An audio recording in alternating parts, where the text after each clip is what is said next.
President of the General Assembly, Excellencies, ladies and gentlemen, Namaste.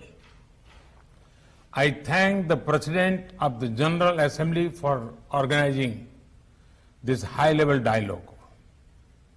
Land is the fundamental building block for supporting all lives and livelihoods. And all of us understand that the web of life functions as an interconnected system. Sadly, land degradation affects over 2/3 of the world today. If left unchecked, it will erode the very foundations of our societies, economies, food security, health, safety, and quality of life. Therefore, we have to reduce the tremendous pressure on land and its resources. Clearly, a lot of work lies ahead of us, but we can do it. We can do it together. Mr. President, in India, we have always given importance to land and considered the sacred earth as our mother. India has taken the lead to highlight land degradation issues at international forums.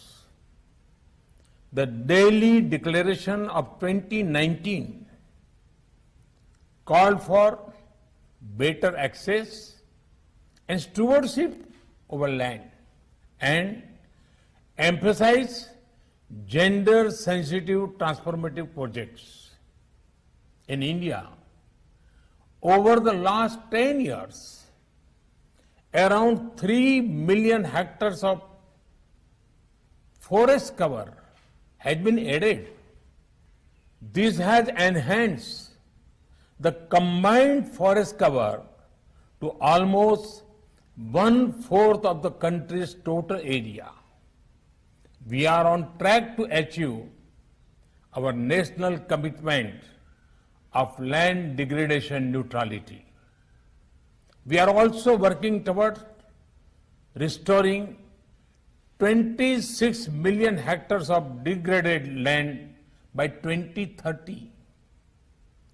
This would contribute to India's commitment to achieve an additional carbon sink of 2.5 to 3 billion tons of carbon dioxide equivalent. We believe that restoration of land can start a virtuous cycle for good soil health, increased land productivity, food security, and improved livelihoods. In many parts of India, we have taken up some novel approaches. To give just one example, the Banni region in Rann of Kutch in Gujarat suffers from highly degraded land and receives very little rainfall.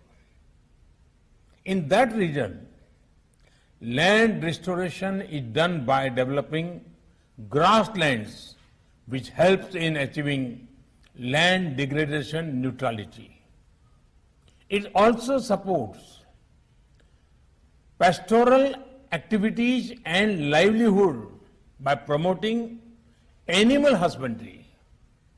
In the same spirit, we need to devise effective strategies for land restoration while promoting indigenous techniques. Mr. President, land degradation poses a special challenge to the developing world. In the spirit of South-South cooperation, India is assisting fellow developing countries to develop land restoration strategies.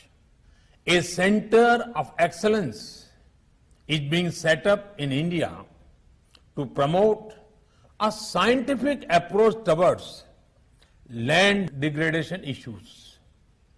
Mr. President, it is mankind's collective responsibility to reverse the damage to land caused by human activity. It is our sacred duty to leave a healthy planet for our future generations.